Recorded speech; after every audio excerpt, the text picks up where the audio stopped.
we're going. All right, we're yanking off the hubs. This is a mid-80s 720. So first thing you gotta do is break the caliper bolts loose. It's a 19 millimeter. And we're just gonna take these off. We're not keeping the calipers, so we're just gonna leave them hanging on the hoses. If you were taking the calipers, we would just leave them right in its place.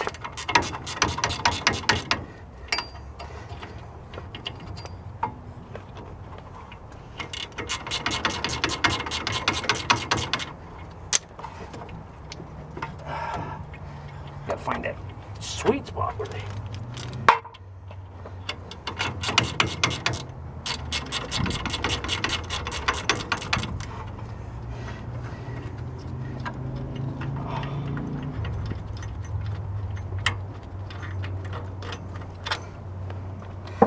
Okay, we'll just let that hang there.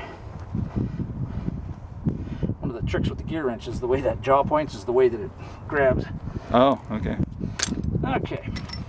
Now we can either grab it with the pliers, take the cap off, which will typically leave a dent, or you can just use a screwdriver or a chisel. Pop that off. Okay. Just a standard pair of wire cutters here. And this is what I was talking about, grabbing it and using it as a pry. There you go. Because it'll bite into it and pull it out. That was a nice easy one, but that last one we did was a pain. Okay. Now the nuts are never that hard, so either a pair of pliers, crowbar, or not a crowbar, crescent wrench. Okay, and once you're at the end of the threads, just leave it hanging there loose. Put your cotter pin, your lock, your keeper there, the castellated part, back on. Put the dust cap back on. And just pull the hub off. Now,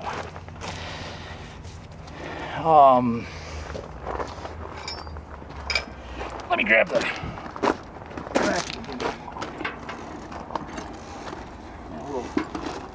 we'll show that same thing here. Most guys aren't going to have a impact when they come to the scrapyard. So rather than doing it this way, because all the leverage is against the weight there, you want to put it on the other side. Then you can easily break it loose with that. So now that I've shown that, I don't need to do that anymore.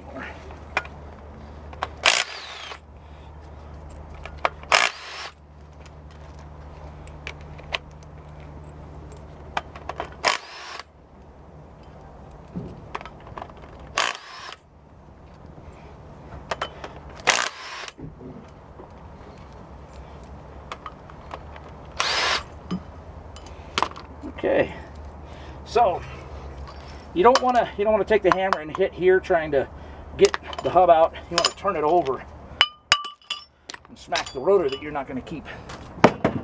And make sure you put these 6 bolts back in.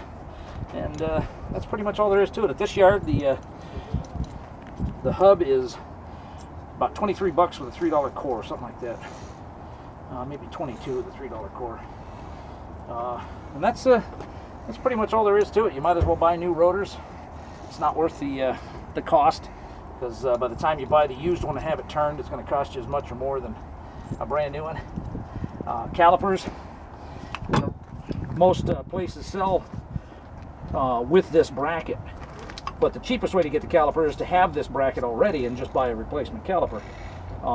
You know, this thing's actually got good pads, so if you really wanted to do it on the cheap, there's no signs of yeah, I don't really see any signs of well, yeah, right there, there's a little sign of leakage. You can get the rebuild kits for these things for about $4 or $5. You could actually put this caliper, brake pads and everything on the truck for prototyping, and then change it out later once you've got everything dialed in and mounted. But normally just buy new. That's about it.